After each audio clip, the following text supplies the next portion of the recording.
안녕하세요, 정훈아빠입니다.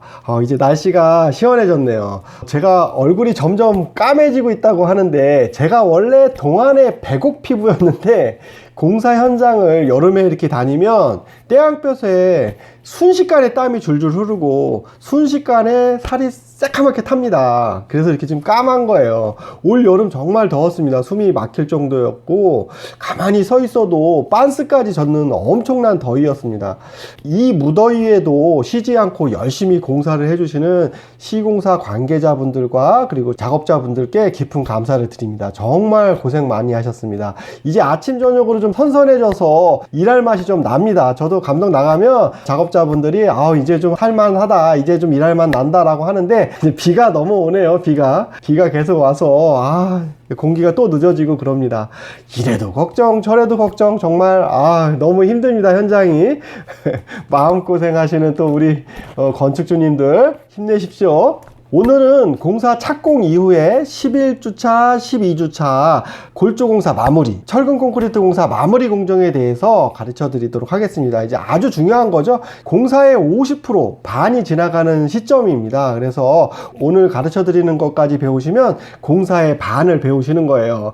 항상 강조했듯이 제가 가르쳐 드리는 영상은 여러 번 반복해서 보셔야지 그때가 되면 기억이 나실 거예요. 그러면 그 메모했던 것들을 놓치지 말고 그때 현장 소장님한테 전달해 주시고 꼭 확인해 주세요 라고 말씀을 하셔야 됩니다. 그리고 제가 확인해 달라는 거 확인했는지 결과도 물어보셔야 합니다. 그래야 되겠죠? 예, 아셨죠? 예. 그럼 공사 착공 이후 11주차, 12주차 시작하겠습니다.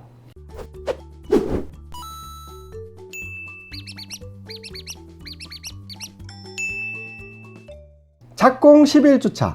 저번 주에 철근을 쫙 깔았죠? 철근 깔은 다음에는 이제 지붕 철근 검측을 해야 됩니다. 그래서 감리건축사님한테 언제 오실 건지 물어보셔서 그 날짜 맞춰서 같이 오셔가지고 지붕 철근 검측을 해야 됩니다. 요때 철근 간격이랑 그리고 보강근 이런 것들을 많이 확인하셔야 됩니다. 그리고 지붕 단열재도 확인하셔야 되고, 그리고 특히 엘리베이터를 요즘에 설치를 많이 하시잖아요. 그럼 엘리베이터 후크가 제대로 설치됐는지, 그냥 엘리베이터 후크를 설치만 하면은 나중에 거기가 크랙이 가실 수 있어요. 그렇기 때문에 엘리베이터 후크에 보강 철근을 제대로 배근을 했는지, 도면대로 보강근을 제대로 설치했는지 이걸 다 확인하시고, 그리고 지붕 천정에 조명 전기 박스 위치 제대로 확인하시고, 그리고 철근 검측이 완전히 끝나면 타설하기 전에 이물질 없게 청소를 깨끗하게 해야 됩니다. 이때 지붕 같은 경우에는 이렇게 경사가 져 있어 가지고 올라다니기도 되게 힘들고 작업하기도 되게 위험합니다. 그렇기 때문에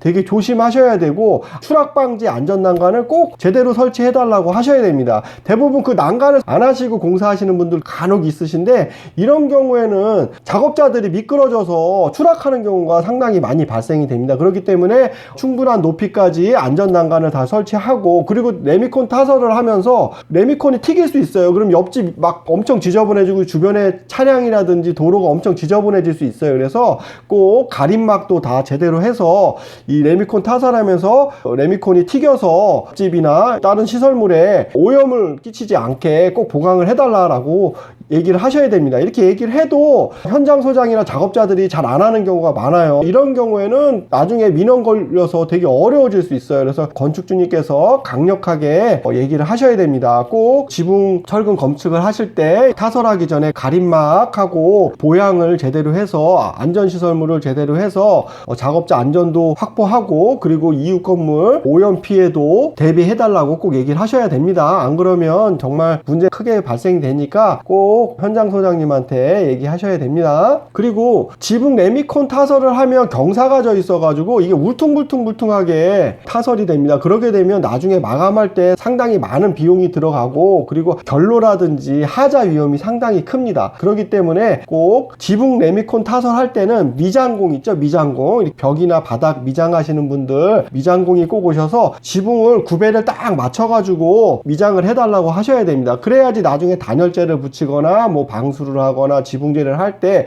면이 평활해서 하자가 발생이 안 되고 그리고 시공이 편합니다. 근데 대부분 현장 소장들이 여기서 그냥 레미콘 타설공들한테 그냥 구배만 잘 맞춰서 타설하세요 라고만 하시는 경우가 많아요. 이 경우에는 지붕이 경사가 져 있기 때문에 계속 흘러내려서 철근이 보이는 경우도 있고 이렇게 막 울퉁불퉁 너무 심하게 시공이 되는 경우가 있습니다. 그래서 나중에 그걸 보수하려고 하면 비용하고 시간이 많이 들어가니까 꼭 미장공이 와서 실띄어서 그 각에 딱 맞춰서 미장을 깨끗하게 마무리할 수 있도록 꼭 건축주님이 꼭 신신당부하셔야 됩니다. 그리고 레미콘 타설할 때는 꼭 그 검측한 다음 날 레미콘 타설을 할 수 있도록 얘기를 하셔야 됩니다. 지붕 같은 경우에는 시간이 많이 걸리기 때문에 자칫 잘못하면 오후에 타설하면 5시가 넘어서 레미콘 공급이 안 되는 경우가 있어요. 그렇기 때문에 아침부터 타설을 하셔야 합니다. 물량이 얼마 안 돼도 될 수 있으면 아침부터 타설할 수 있게 꼭 검측한 다음 날 레미콘 타설을 할 수 있도록 현장 소장님한테 꼭 얘기를 하셔야 됩니다. 그리고 지붕 레미콘 타설을 한 다음에는 비닐 같은 거 덮을 필요는 없으세요. 이거 미장공이 구배 미장을 했기 때문에 굳이 비닐을 덮을 필요는 없으시고요. 타설한 다음날 아침에 물을 꼭 많이 뿌려 주셔야지만 이게 크랙이 안 가고 잘 양상이 됩니다. 꼭 물을 뿌려 주셔야 됩니다. 그럼 이제 골조가 다 끝났기 때문에 타설이 끝났기 때문에 이제 밑에 하부층 거푸집들 해체하는데 이때 막 거푸집을 막 해체하시는 경우가 있어요. 승인도 안 받고 막 해체하시는 경우가 있어요. 이때는 꼭 감리 승인 받아서 거푸집 동바리 해체해 달라고 얘기를 하셔야 됩니다. 보통 상가주택 같은 경우는 1층, 2층, 3층까지는 28일이나 아니면은 중간중간에 동바리를 보강하는 경우에는 3주 21일 정도 되면 해체하시는데 보통 4층이나 다락 같은 경우는 위에 상부층에 큰 힘을 받지 않기 때문에 최상층 4층 주인세대 같은 경우에는 보통 3주 정도 되면은 해체합니다. 그리고 지붕 같은 경우에는 경사가 져 있고 그리고 위에 상부층에 힘을 받는 게 없기 때문에 보통 한 2주 정도 되면 해체를 합니다. 그래서 이 시간을 맞춰서 꼭 해체해 달라고 하시는데 너무 빨리 해체를 하게 되면 크랙이 갈 수 있으니까 꼭 현장 소장님한테 다락층 경사된 부분은 10일에서 2주 정도만 양생하고 동바리 해체하는 걸로 그렇게 협의하셔도 크게 문제되지는 않습니다.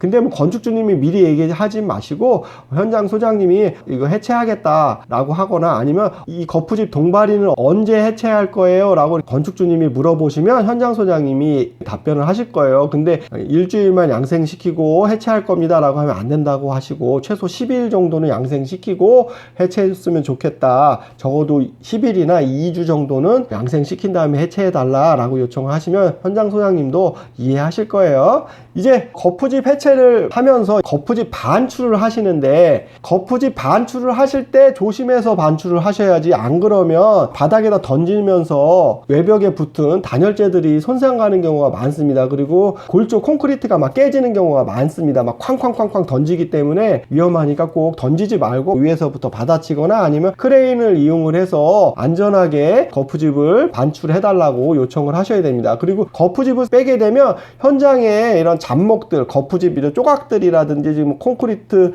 부스러기 그리고 잘못 타설한 콘크리트 더미 같은 거, 똥 같은 거, 휴지 뭐 이런 것들 엄청 많이 널려 있을 거예요. 이런 것들을 깨끗하게 청소를 하고 자재를 정리를 해달라라고 요청을 하셔야 됩니다. 그리고 10일 주차 정도 되면 현장 소장님한테 마감 하도급 업체 선정 빨리 해달라고 요청하시고 그리고 마감 자재들 선정할 수 있게 샘플들을 빨리빨리 가져와 달라고 요청을 꼭 하셔야 됩니다. 안 그러면 이게 너무 늦어져서 공사가 너무 지연될 수 있습니다. 하도급 업체 선정이 늦어지게 되면 공사가 늦어지는 거예요. 업체가 선정이 안 됐으니까. 그렇기 때문에 미리미리 건축주님이 마감 업체들 빨리 선정을 해서 골조 끝나자마자 바로 공사가 진행될 수 있도록 빨리 하도급 업체 선정하고 그리고 마감 자재들 선정할 수 있게 샘플들 갖고 와 달라고 하셔야 됩니다. 그래서 일단은 먼저 전기하고 설비 그리고 통신 이분들은 이미 계약이 돼 있으니까 이분들 거부터 먼저 자재 샘플들을 갖고 와서 건축주 승인을 받아 달라고 요청을 하셔야 됩니다.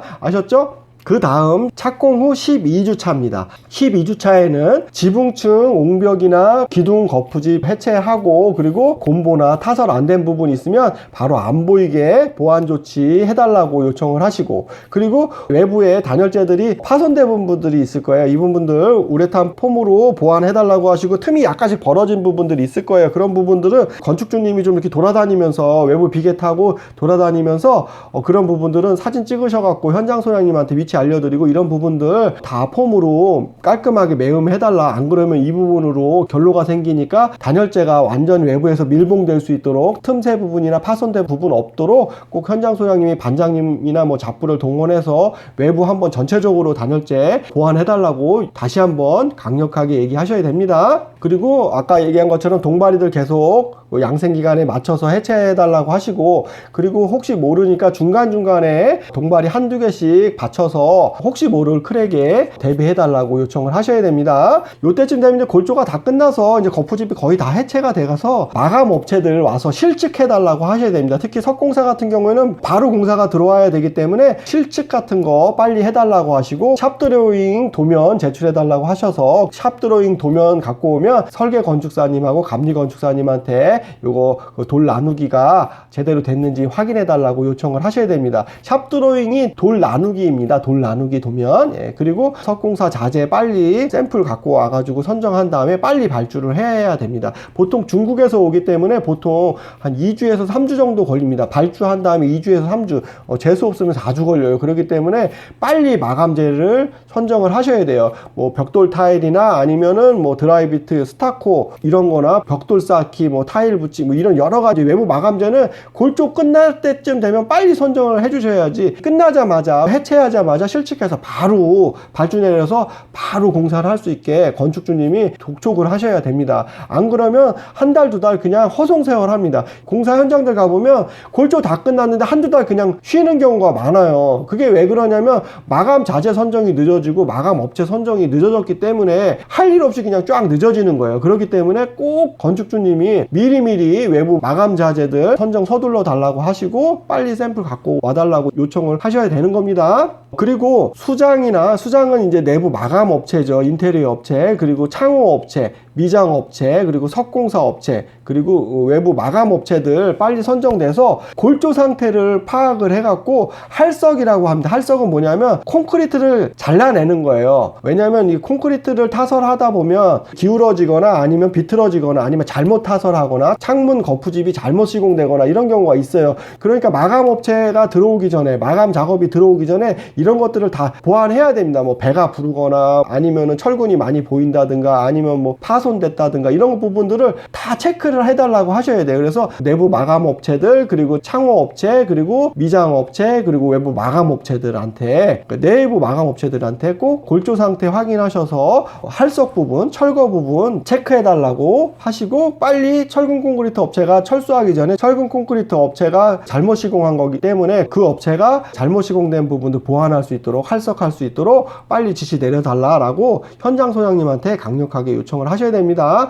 그리고 현장에 마감 업체들 들어오기 전에 깨끗하게 청소를 해달라고 하고, 그리고 폐기물도 깨끗하게 반출해달라고 요청을 하셔야 됩니다. 현장이 깨끗해야지, 그래야지 공사가 잘 되겠죠. 현장이 깨끗해야지 마감 공사들도 깨끗한 상태에서 자기네들이 깨끗하게 공사를 할 수 있는 겁니다. 이때 청소를 안 하게 되면 계속 쓰레기가 쌓여서 마감 업체들이 공사를 제대로 못하는 경우가 많습니다. 그러다 보니까 품질도 조악해지고, 그리고 오시공이나 그리고 잘못 시공되거나 그리고 하자가 발생되는 거예요. 그렇기 때문에 이 청소를 꼭 해달라고 요청을 하셔야 됩니다. 아주 깨끗하게 하셔야 돼요. 그래서 저 같은 경우에는 골조가 끝나면 상랑식을 합니다. 상랑식, 뭐 안전기원제 형식으로 해가지고 상랑식을 한다고 날짜를 지정을 합니다. 최상층 레미콘 타설한 다음에 1주나 2주 정도 거푸집이 다 해체할 때, 보통 2주 정도면 거푸집이 다 해체가 되니까, 최상층까지 다 해체가 되니까 타설한 다음에 2주나 한 3주 정도 그 사이에 상랑식 일정을 잡습니다. 그 상랑식 일정을 잡으면 건축사님들 오시고, 그리고 가족분들 오시고, 시공사 대표님 오시고, 그리고 뭐 하도급 업체들 오시니까 손님들이 오시잖아요. 그 안전기원제를 최상층에서 한다, 다락 같은 데서 한다라고 하면 최상층까지 깨끗하게 치워야 되겠죠. 그래서 손 안 대고 코 푸는 거죠. 그래서 상랑식 일정을 잡아서 어쩔 수 없이 현장 소장이 최상층까지 현장을 깨끗하게 청소할 수 있도록 그렇게 하는 것도 아주 좋은 겁니다. 어차피 상랑식 같은 거 해주시는 게 공사에도 도움이 됩니다. 그래야지 현장 소장님이 더 열심히 공사도 할 수 있으니까 돈 아깝다 생각하지 마시고 상랑식 같은 거 하시면서 현장도 깨끗하게 청소될 수 있게끔 건축주님이 그렇게 도와주시는 것도 좋은 방법입니다. 여기까지 12주차입니다. 오늘 11주차, 12주차 좀 간단하죠? 이게 이제 골조 마무리 공사기 때문에 여기까지가 철근 콘크리트 공사 마무리입니다. 거푸집 해체하고 반출하는 데까지. 그래서 여기서 11주차, 12주차 때 중요한 거는 뭐냐면 최상층 타설할 때, 근생 같은 경우는 옥상이죠. 옥상 타설할 때 꼭 미장공이 와서 구배 미장을 해서 물이 한 번에 샥 빠질 수 있게 누름 구배 미장을 해달라고 요청하시는 게 아주 중요합니다. 이거는 꼭 놓치시면 안 되고요. 그리고 거푸집 해체하고 나서 건물 전체를 완전하게 깨끗하게 청소한 다음에 마감 업체들이 들어오게 하는 거, 이것도 아주 중요하고, 그 다음에 중요한 게 11주차 12주차 때 마감 업체들, 특히 외부 마감 업체 빨리 선정해서 빨리 자재 샘플 갖고 와서 빨리 자재 발주 내려서 바로 공사가 들어올 수 있도록 건축주님이 강력하게 요청을 하셔야 되는 거, 요거 아셔야 됩니다. 오늘은 여기까지 간단하게 가르쳐 드렸습니다. 다음 영상부터는 마감 공사에 대해서 또 가르쳐 드릴 거예요. 마감 공사도 12주 정도 되겠죠? 지금 이제 반 지난 거니까 이제 마지막 반 정도 마감 공사에 대해서 제가 하나하나 가르쳐 드리도록 하겠습니다. 요즘 영상 보시는 분들이 많지 않습니다. 바쁘신가 봐요. 많이 보시고 구독 눌러주시고, 그리고 좋아요도 눌러주시고, 알람 설정도 좀 하시고, 그리고 또 응원 댓글도 많이 달아주시고, 팬이라고 막 얘기하시고 존경한다고 그러면서 이렇게 쳐다만 보고 있으면 뭐합니까? 좀 도와주세요. 저 올해 구독자 10,000명 좀 해봅시다. 좀 도와주세요. 자, 화이팅! 안녕!